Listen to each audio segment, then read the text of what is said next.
Today is 35 years since my first contact on amateur radio, so I thought I'd do a little bit of a personal history by going through my first logbook.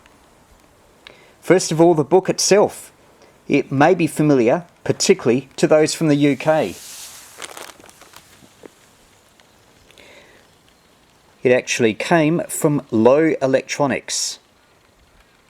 This was a major UK amateur equipment supplier, and I was fortunate enough to visit them the previous year during a trip to the UK. I don't remember buying much, but I do recall that SO239 connections were much cheaper there than in Australia. I think they were like 60p.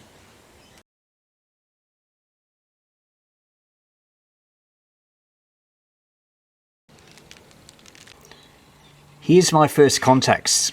They were all made with a 1-valve 5-watt homebrew CW transmitter.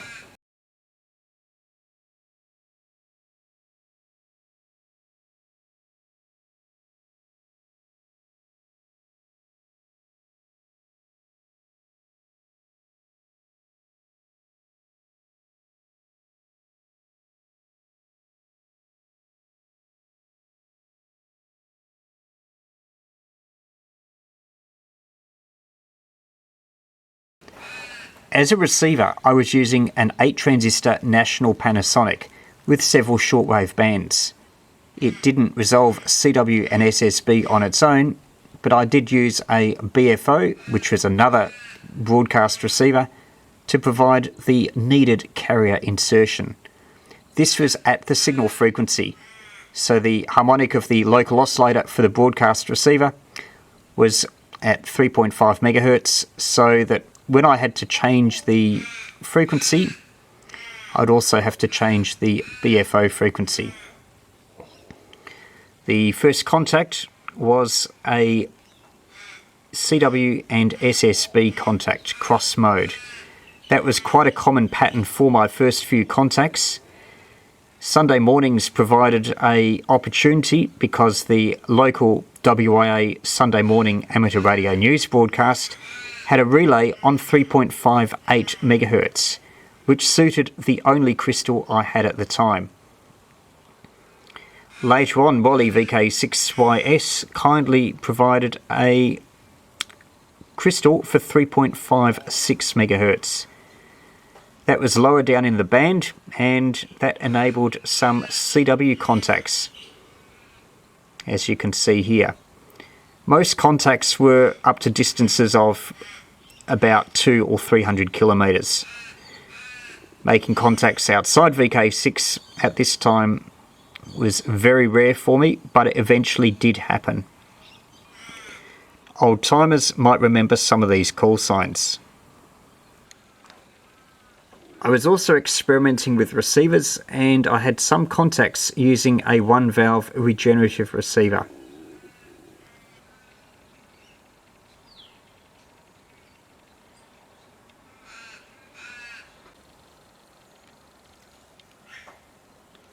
Now this was a contact with VK6NHX who tried to receive CW on his TRS-80 computer.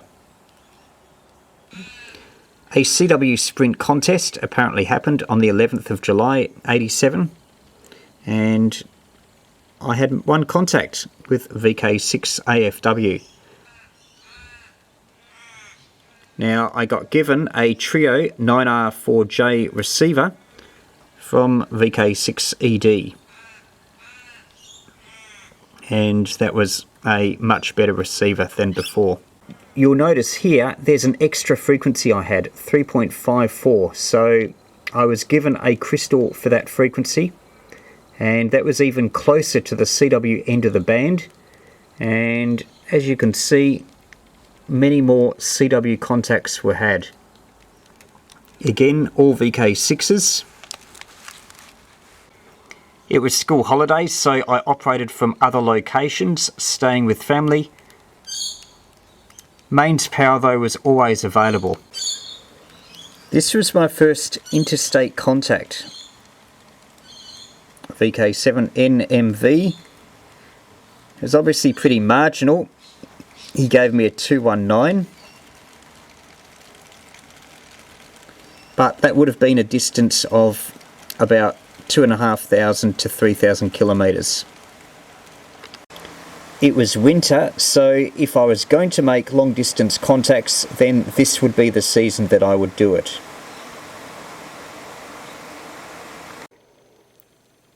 A lesson on the benefits of improved antenna height was here. Better signals reported when I had the antenna 8 metres up. This is a noteworthy contact using homebrew Dick Smith double sideband rig, power output 50 milliwatts. I don't remember that as a kit, but if anyone's got any information, then please let me know.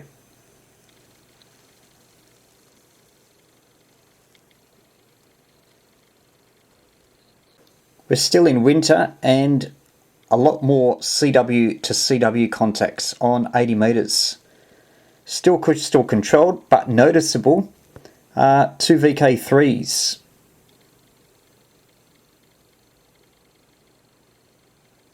One in Bendigo, one in Ballarat. Now here I had a automatic CQ caller, and this was on 80 metres, 0057, so it would have been in the morning, and the automatic CQ caller would have been, from memory, very simple, just a reel-to-reel tape recorder which I'd recorded CW on with a code practice oscillator, and its output would have driven a relay, and that would have been connected to the transmitter. Real QRP, 0.3 watts CW, and still a good signal from VK6KC. There's some radio pioneers here. VK6WZ, Harry Atkinson, was prominent in early broadcasting, and later on produced the WIA broadcast, as well as being a keen CW operator. Another pioneer was VK6EJ, who was QRP using an Argonaut. Here was a contact with VK2, my first VK2, and a similar age to me. So to summarise, quite a bit of activity in my first winter of operating. An advance came here with another crystal from Gilbert VK3CQ, and that was on 3530, so that was a frequency even more in the CW end of the band, and you'll see quite heavy use made of that crystal in subsequent contacts.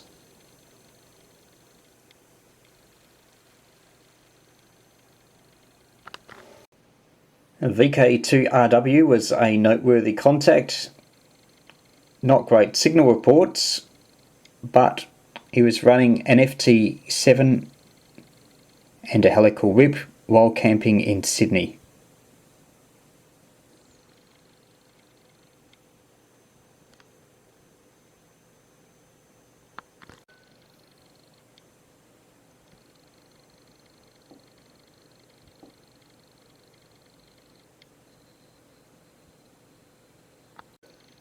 For those unfamiliar with the Australian licensing system, back then you had 3 licenses: the novice, which was the simpler theory, 5 words per minute Morse, and for that you could get 80 metres, 15 metres and 10 metres.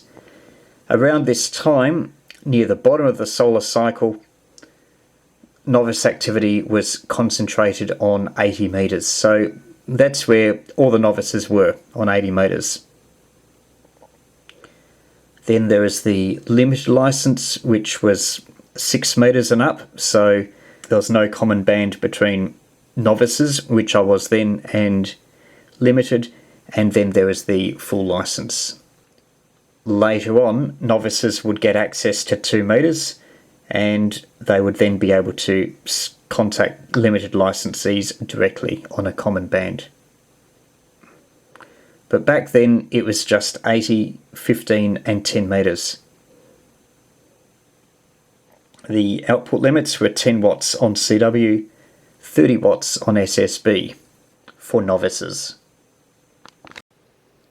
Into the new year 1988, and I visited Anthony VK3YE, who was not far from me, and he did have a FT7, and that exposed me to 15 metres and the possibility of DX. So quite a few JA stations worked there.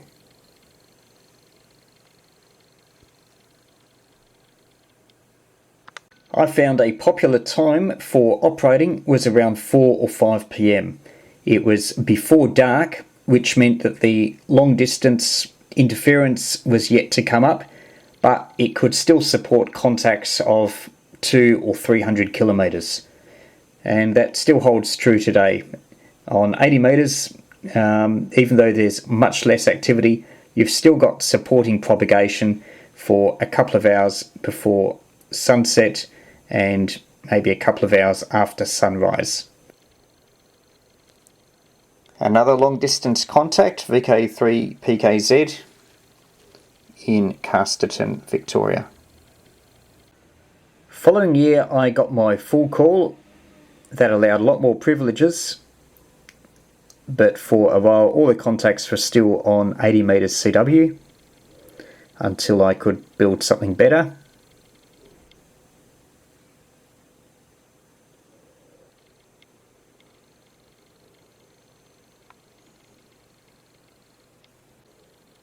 Winter time and conditions on 80 metres were improving and more contacts in the log. And here was a contest, the VK6 based 80 metre CW contest. So I think it only operated for a couple of hours and had a good number of contacts in it.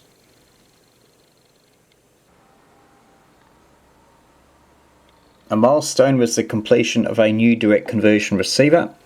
I don't think it was very good, and there was a lot of hum, so it took me a while to refine building direct conversion receivers.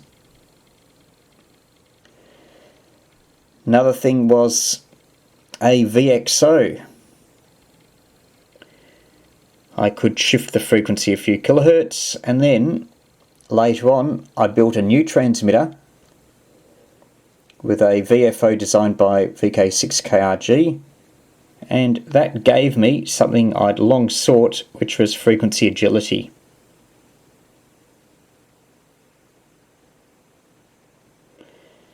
And all those frequencies of 3555 were used by the WIA in transmitting slow Morse. Most evenings there were Morse practice sessions, and I called back after them sometimes.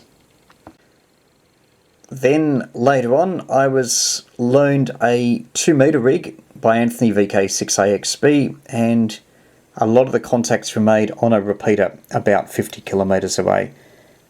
The repeater was so situated that over summer it would be accessed by people much further away, about 200 kilometres distant, so a lot of contacts were made there, especially as I was one of the few stations in the southwest on this repeater. If you're VK6, your call sign might be on here.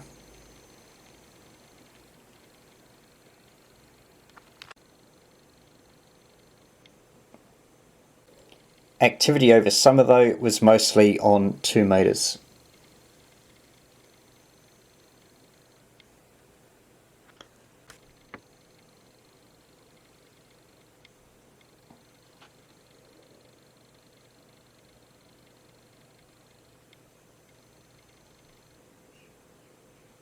In 1989, I was given from a friend's farm shed a Western LM18 transceiver. That was AM, might have been about 10 watts output, and it was mixed transistor and valve. There was a vibrator power supply to convert the 12 volts up to the high tension.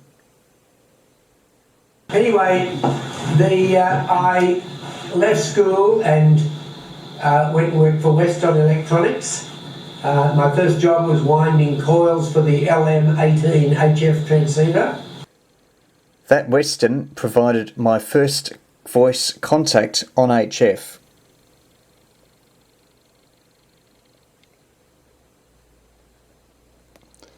I had tried modulating my CW transmitter with an audio amplifier, but was unsuccessful. At this time I had several contacts that were crossband, 80 meters AM, 2 meters FM via the local repeater.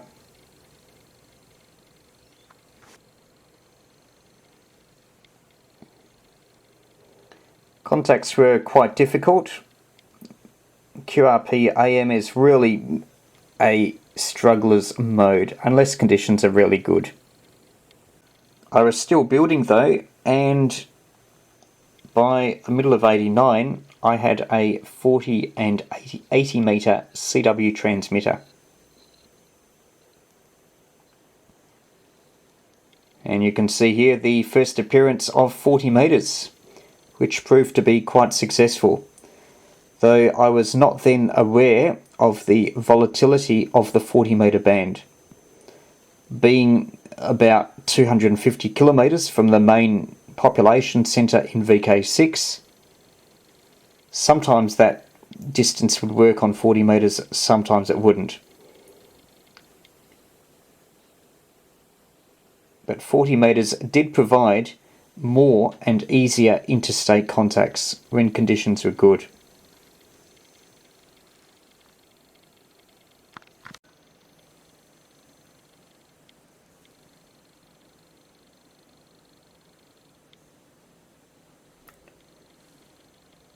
I'd got my power input as being 2.4 watts.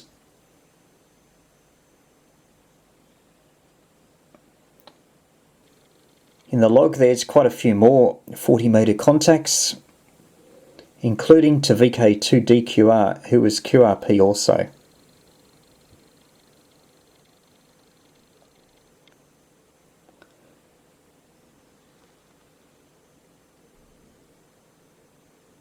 Now VK2DQR was using a homebrew 1 valve rig with a 6V6 valve.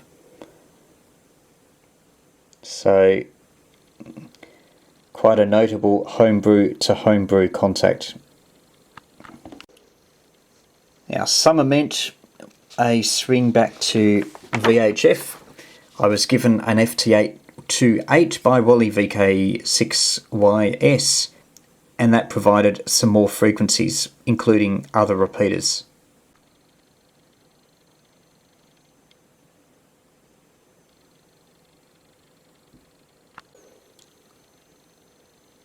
Part of the summer I stayed in Safety Bay, which was accessible to repeaters in Perth, and also had some contacts on 146.5.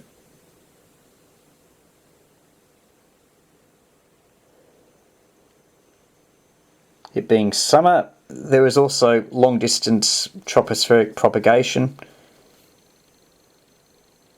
and so yeah, quite a few contacts were made then.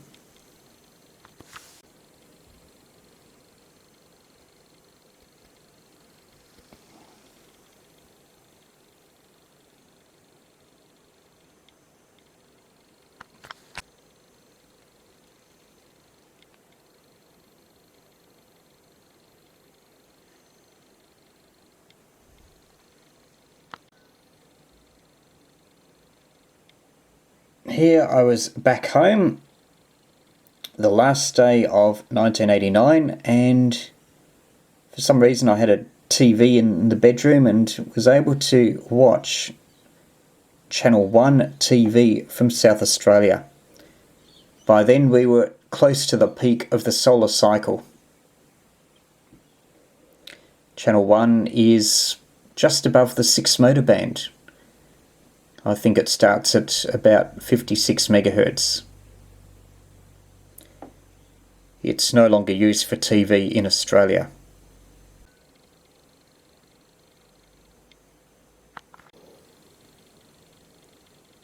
By 1990, I'd moved to a location in Perth.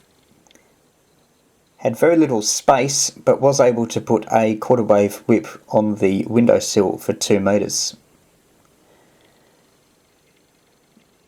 I logged various simplex contacts on the crystal frequencies that I had,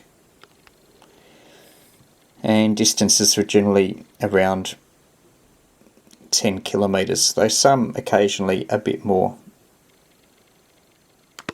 One of the highlights was being heard on simplex on Rottnest Island.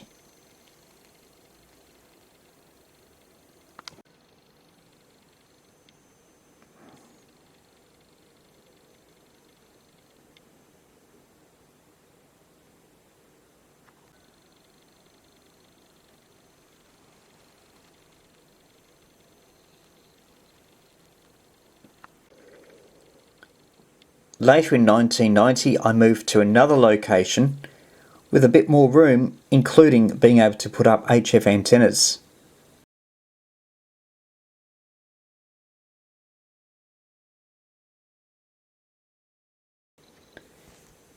Mostly on 80 metres, but you can see 21 megahertz, a contact made with VK6BB. Then I was testing a new transmitter that VK6KRG had developed called the Forest Field. So that's a quick run through my first couple of years on air. Possibly not of interest to very many people except for VK6s, who will see many familiar call signs. Later on, I was able to build more equipment and get onto more bands and more modes, as well as purchase commercial gear, which further increased the range of modes and bands at my disposal. Although some people say their novice days were their best days in amateur radio, I for one do not miss the bulky and inflexible equipment I then had. I much prefer what I'm using today. If you're one of the call signs listed, or know some of the people, or have a bit of history to add, then don't hesitate to comment below.